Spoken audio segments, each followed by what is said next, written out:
Oh.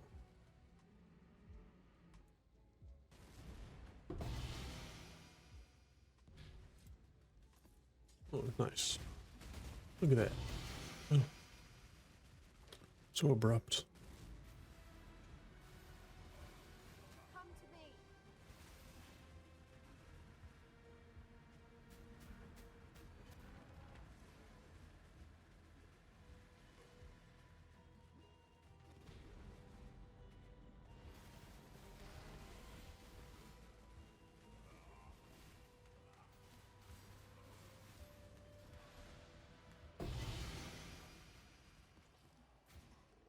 Irrelevant! Death sweeps in! Relief Of the infinite. Burn away, sin! Impossible! How? Oh. This isn't over! Bottle safe for sure.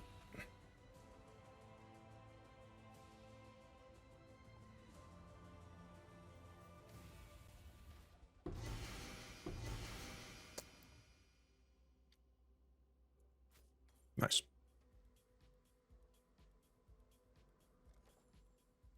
Here's Exalt. Stygian Vise. Oh, yeah. That's good. That's good stuff. Oh, What kind did Will? And fortune Oh my goodness. what do we get? Wow. For like an hour and a half, but I can't eat it because the guy forgot to give me ketchup. So it's just dry as hell. And I'm so fucking hungry, I'm gonna eat it in the shower. I should have become a priest of Yahweh. I should have become a priest of Yahweh instead.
Stand still.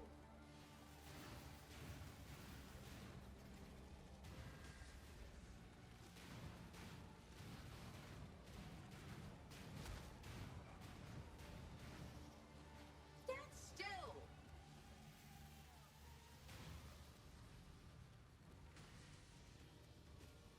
A cascade of pain. I require aid!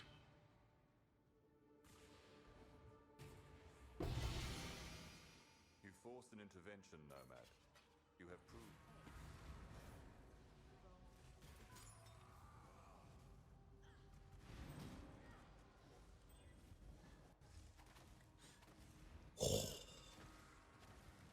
Nice.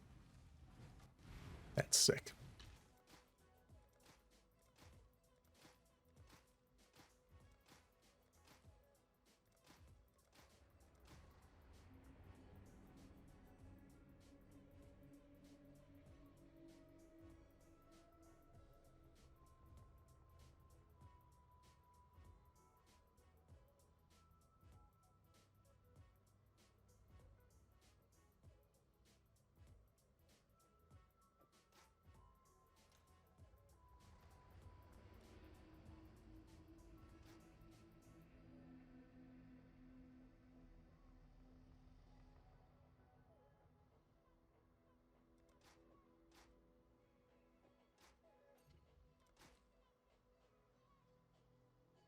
Yep.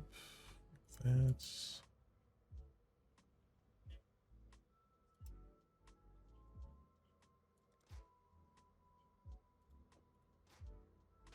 Hello, everyone.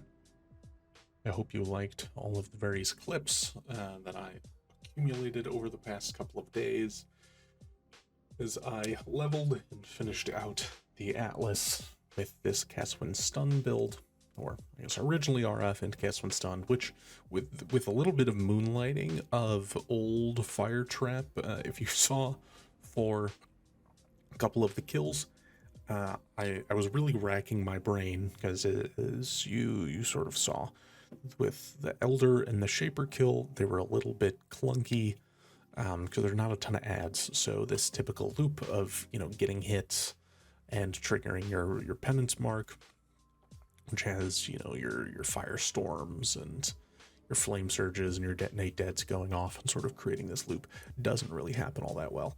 And so I was really trying to figure out, I was like, I do not want to do Maven or Uber Elder on this build in any capacity. But what I ended up doing was I just swapped out this main link here. I put my Righteous Fire that's currently in my helmet in that, and then just swapped in a quick Fire Trap that I had already been leveling, so I just kind of swapped back to it. You know, kept all of the other defenses the same. You know, you still got the general, like, cast when stunned stuff. You get the Blood Notch, Immutable Force, and it was pretty okay. As you saw, I ended up successfully doing the Maven and the Uber Elder. Uber Elder, honestly, probably would have been fine with how it went with the build normally, just because there are a lot more ads that spawned in that fight. But Maven was, as per usual, just the worst. That fight absolutely sucks. Kind of in general, but most definitely for this build. Obviously, if you keep Righteous Fire on, which is a bunch more damage, and you just accidentally clip anything, you're gonna, you know, degen yourself to death. So it's whole thing. But as I noted, I got all 4 watchstones, and I've been farming a bit otherwise, mostly doing ritual and ultimatum. So we take a look here. This has been the main tree that I've been running for most of my maps. It's just generally a left side tree. You got Searing Exarch, ritual, and then ultimatum nodes, and then I also have some heist in here, just because I tend to, in my like group of friends that we play, I tend to be the person that runs heist the most. And also heist right now is just reasonably profitable with all the different builds going on, you know, replica badges of the Brotherhood, obviously all of the different jewelry bases, and you can just get, you know, decent divines and things early. So that's been pretty decent. Otherwise, this was my sort of classic Maven map running Atlas that I was running for all of my, you know, Shaper and Elder Guardian rotations as I was farming up for my Maven and my Uber Elder. I did do, I guess if it matters, I did do all of those, you know, at SSF, if you will. I just farmed up all the fragments myself. I felt like I kind of needed to do that anyway, so why not? No reason to rush getting to that by just buying any of the fragments or anything like that.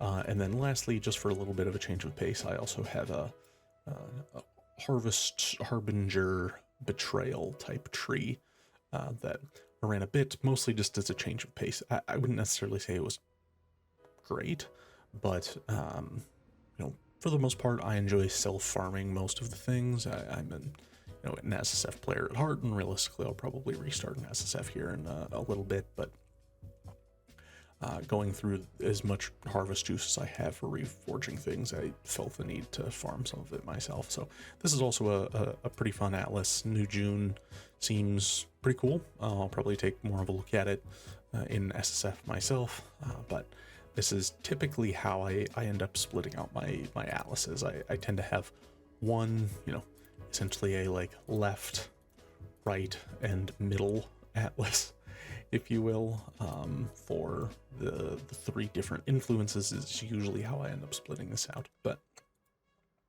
yeah, overall, The character has been a ton of fun. This is probably as far as I will personally go with its major investment.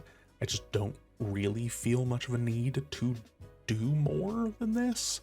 As you see here, we're up to 8,600 life. So in the last clip, putting on this shield that we crafted just by doing some fiery forges, we were able to get up to about 8k life, and we got the other 600 from putting some life and mana catalysts on this, and then with the points we ended up saving, because since we had this 30% reservation efficiency here, we were able to drop this Champion of the Cause cluster, and we were able to go into another medium cluster over here, and most specifically Towering Threat here gives us another chunk of life, which is particularly good. And then, you know, just generally making sure that we have life on most every jewel that exists on our build that isn't a unique jewel, of course. So that also helps quite a bit. But like I said, the build feels great. We've been farming a ton of T16s. We hit, what, level 96 here. You know, bossing is certainly not a strong suit, and I would never suggest to do that, but mapping feels very comfortable. Obviously, anything where you can just sort of stand still and AFK feels great. Ultimatum, ritual, but most things feel good. You know, I had a couple friends that were failing some T17s. They asked me to jump in, and it took me a second, but I ended up, you know, clearing and killing those. So the unkillability of the build definitely feels quite fantastic. Yeah, so for updates compared to the last one, nothing too much. We recrafted our gauntlets, ended up getting, you know, still targeting the same chaos res max life, but we got some life regenerate on there as well too. So we're up to 1,200 life per second. I wanted a little bit more since we were really pumping up the life numbers. The flat life that we were getting from some of the things, or the flat life regen specifically, was getting outscaled a bit. So targeting more of the life regenerate was a lot more important. Like I said, we catalyzed our belt. We got that very lovely bleeding can't be inflicted corrupt on our Valyrium, and then we crafted this shield.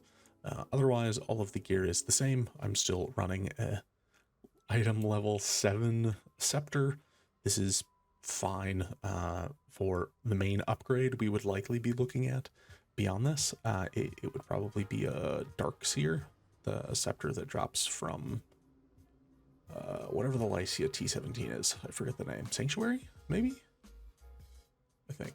Or drops from Abomination. I don't know. It doesn't really matter. You can search it up on trade. It's a handful of divines right now. It's not hugely important, but the main thing is that it can give +2 max life per level, which obviously is a ton of flat max life, which gets scaled with all of our more multipliers. You know, probably if I were to put it on, would push us up in the over 9,000 range, which would be pretty sick. So I might just buy that just for the sake of having over 9k life, because that's pretty sweet. But otherwise, helmet's the same. It's still just a 6-link. This is another place where you could go for either rolling through it or attempting to recombinate on multiple elder bases to get a 7-link helmet. So for that, you would be looking for the more damage while on low life, or LE damage essence modifier plus conk effect and burning damage, and then preferably still that +1 socketed AoE gems open up. So it's another thing you could do, but like I said before, I just don't really feel much of the need. And then hilariously enough, I still never got around to 6-linking my Cloak of Flame. I put a few like 100 fusings into it, and it didn't work, but it's fine. I'm missing out on like another Firestorm adjacent skill, probably like Bladefall or something like that, which, you know, would it make my damage go up Slightly, probably. It would be a little bit more consistent, especially with our medium cluster, our rapid in flames here.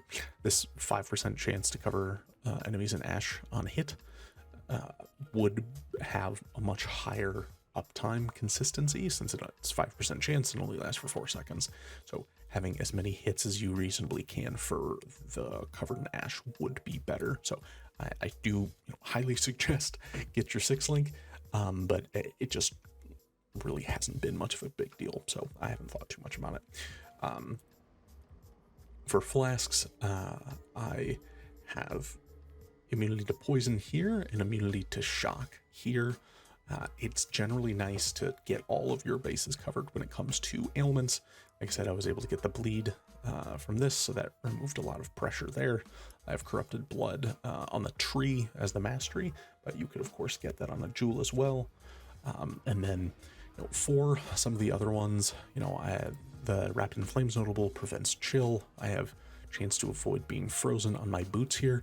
Obviously, if you wanted to finagle around with, maybe with your hypnotic eye jewel or any other jewel in here, you get chance to avoid shock.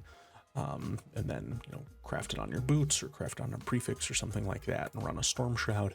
That would free up some of your space as well too. And then similarly, you can get immunity to poison on a ring corrupt as well, either on the Valerium or on the Hateful Accuser. Obviously, a lot of this gets much simpler if you wear a Mage Blood, but what doesn't get simpler when you wear a Mage Blood? Otherwise, reduce curse effect, some damage taken from hits leached his life, and then just some additional ignite chance to round things out. But overall, the build has been a ton of fun. Really nothing negative to say about it outside of the very clunky bossing, but that is something I was very much aware of going in. And yeah, I've had a really good time with it. Like I said, I will probably be looking to restart in SSF here soon. I tend to only make one character in trade, kind of get through the general progression, check out what the different league is, and figure out where some of the skills lie. But at the end of the day, I much prefer to grind things out in solo self-found, so I'll be looking for a build to start up for that. I'm currently leaning towards Spectral Shield Throw of Trarthus Champion, but we will wait and see. Either way, I will make a video about it on whatever I decide. So with that, if you have any questions, feel free to ask them in the comments below, and have a great day.